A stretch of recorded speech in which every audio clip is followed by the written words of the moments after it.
नमस्कार दोस्तों। आज है श्रावण मास का दूसरा दिन और ये वीडियो में हम देखेंगे श्रावण मास का महात्म्य। ये है दूसरा वीडियो और हम आज देखेंगे दूसरा अध्याय जो कि है श्रावण मास के विहित कृत्य। ईश्वर बोले, हे महाभाग, आपने उचित बात कही है।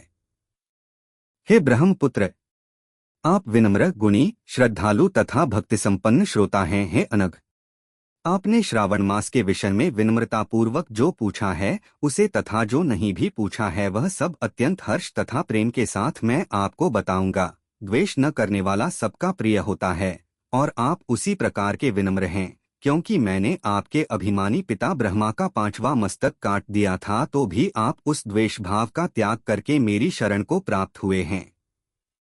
आथ हे तात, मैं आपको सब कुछ बताऊंगा, आप एकाग्रचित्त होकर सुनिए। हे योगिन, मनुष्य को चाहिए कि श्रावण मास में नियम पूर्वक नक्तव्रत करे और पूरे महीने भर प्रतिदिन रुद्राभिषेक करे। अपनी प्रत्येक प्रिय वस्तु का इस मास में त्याग कर देना चाहिए।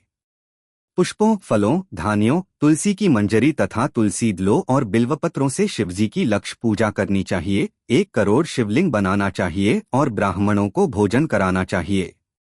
महीने भर धारण पारण नामक व्रत अथवा उपवास करना चाहिए। इस मास में मेरे लिए अत्यंत प्रीतिकर पंचामृताभिषेक करना चाहिए। इस मास में जो जो शुभ कर्म किया जाता है वह अनंत फल देने वाला होता है। हे मुने, इस माह में भूमि पर सोए, ब्रह्मचारी रहे और सत्य वचन बोले। इस मास को बिना व्रत के कभी व्यतीत नहीं करना चाहिए। फलाहार अथवा हविष्यान्न ग्रहण करना चाहिए। पत्ते पर भोजन करना चाहिए। व्रत करने वाले को चाहिए कि इस मास में शाक का पूर्ण रूप से परित्याग कर दे। हे मुनिश्रेष्ठ, इस मास में भक्तियुक्त होकर मनुष्य को किसी न किसी व्रत को अवश्य करना चाहिए।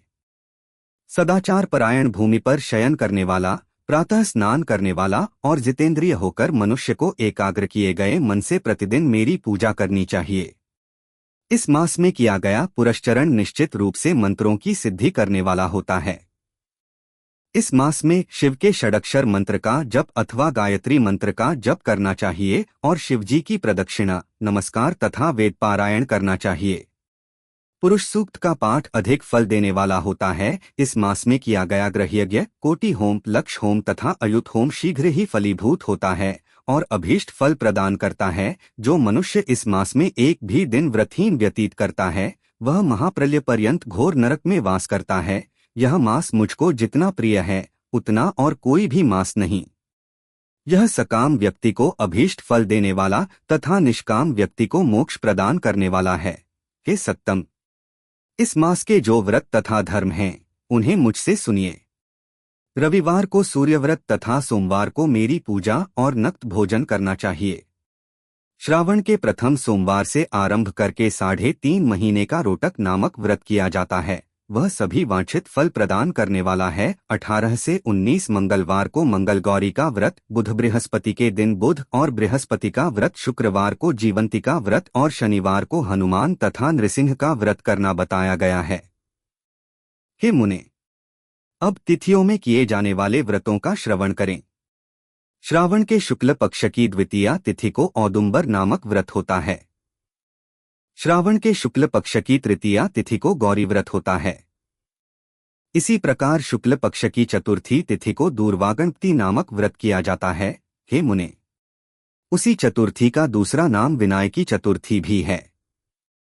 शुक्ल पक्ष में पंचमी तिथि नागों के पूजन के लिए प्रशस्त होती है। हे मुनिश्रेष्ठ, इस पंचमी को रौर्वकल्पादि नाम से जानिए। षष्ठी तिथि को सुपौदन व्रत और सप्तमी तिथि को शीतला व्रत होता है। अष्टमी अथवा चतुर्दशी तिथि को देवी का पवित्रारोपण व्रत होता है। इस माह के शुक्ल तथा कृष्ण पक्ष की दोनों नवमी तिथियों को नक्तव्रत करना बताया गया है। शुक्ल पक्ष की दशमी तिथि को आशा नामक व्रत होता है। इस मास में दोनों पक्षों में दोनों एकादशी तिथियों को इस व्रत की कुछ और विशेषता मानी गई है। श्रावण मास के शुक्ल पक्ष की द्वादशी तिथि को श्री विष्णु का पवित्रारोपण व्रत बताया गया है। इस द्वादशी तिथि में भगवान श्रीधर की पूजा करके मनुष्य परम गति प्राप्त करता है। उत्सर्जन उपाकर्म, सभादीप, सभा में उपाकर्म, इसके बाद रक्षाबंधन, पुनः श्रवणाकर्म, सर्पबलि और हयग्रीव का अवतार, ये 7 कर्म पूर्णमासी तिथि को करने हेतु बताए गए हैं। श्रावण मास के कृष्ण पक्ष में चतुर्थी तिथि को संकष्ट चतुर्थी व्रत कहा गया है और श्रावण मास के कृष्ण पक्ष की पंचमी तिथि के दिन मानवकल्पादि नामक व्रत को जानना चाहिए। हे द्विजोत्तम, कृष्ण पक्ष की अष्टमी तिथि को श्री कृष्ण का पूर्णावतार हुआ। इस दिन उनका अवतार हुआ। आथा महान उत्सव के साथ इस दिन व्रत करना चाहिए। हे मुनिश्रेष्ठ, इस अष्टमी को मनवादी तिथि जानना चाहिए। श्रावण मास की अमावस्या तिथि को पिठोरा व्रत कहा जाता है। इस तिथि में कुशों का ग्रहण और वृषभों का पूजन किया जाता है। इस मास में शुक्ल पक्ष की प्रतिपदा तिथि से लेकर सब तिथियों के पृथक पृथक देवता हैं। प्रतिपदा तिथि के देवता अग्नि, द्वितीया तिथि के ब्रह्मा, तृतीया की गौरी और चतुर्थी के देवता गणपति हैं। पंचमी के देवता नाग हैं और षष्ठी के देवता कार्तिकेय हैं। सप्तमी के देवता सूर्य और अष्टमी तिथि के देवता शिव हैं। नवमी की देवी दुर्गा, दशमी के देवता यम और एकादशी तिथि के देवता विश्वदेव कहे गए हैं। द्वादशी के विष्णु तथा त्रयोदशी के देवता कामदेव माने गए हैं।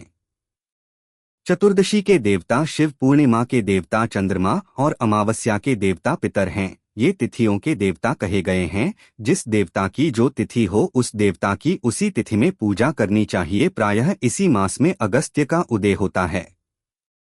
हे मुने, मैं उस काल को बता रहा हूँ, आप एकाग्रचित्त होकर सुनिए। सूर्य के सिंह राशि में प्रवेश करने के दिन से जब 12:40 घड़ी व्यतीत हो जाती है तब अगस्त्य का उदय होता है। उसके 7 दिन पूर्व से अगस्त्य को अर्घ्य प्रदान करना चाहिए। 12 मासों में सूर्य पृथक पृथक नामों से जाने जाते हैं। उनमें से श्रावण मास में सूर्य गभस्ती नाम वाला होकर तपता है। इस मास में मनुष्यों को भक्ति संपन्न होकर सूर्य की पूजा करनी चाहिए। हे सत्तम, 4 मासों में जो वस्तुएं वर्जित हैं उन्हें सुनिए। श्रावण में शाक तथा भाद्रपद में दही का त्याग कर देना चाहिए। इसी प्रकार आश्विन में दूध और कार्तिक में दाल का परित्याग कर देना चाहिए। यदि इन मासों में इन वस्तुओं का त्याग नहीं कर सके तो केवल श्रावण मास में ही उक्त वस्तुओं का त्याग करने से मानव उसी फल को प्राप्त कर लेता है। हे मानद, यह बात मैंने आपसे संक्षेप में कही है। हे मुनिश्रेष्ठ, इस मास के व्रतों और धर्मों के विस्तार को सैकड़ों वर्षों में भी कोई नहीं कह सकता। मेरी अथवा विष्णु की प्रसन्नता के लिए संपूर्ण रूप से व्रत करना चाहिए। परमार्थ की दृष्टि से हम दोनों में भेद नहीं है। जो लोग भेद करते हैं वे नरकगामी होते हैं। आठ, हे सनत कुमार, आप श्रावण मास में धर्म का आचरण कीजिए। इस प्रकार ईश्वर सनत कुमार संवाद के अंतर्गत श्रावण व्रतोदेश कथन नामक दूसरा अध्याय पूर्ण हुआ। अगर ये वीडियो अच्छी लगी हो तो लाइक जरूर करें और बाकी के अध्याय के वीडियो देखने के लिए चैनल को सब्सक्राइब जरूर करें। धन्यवाद।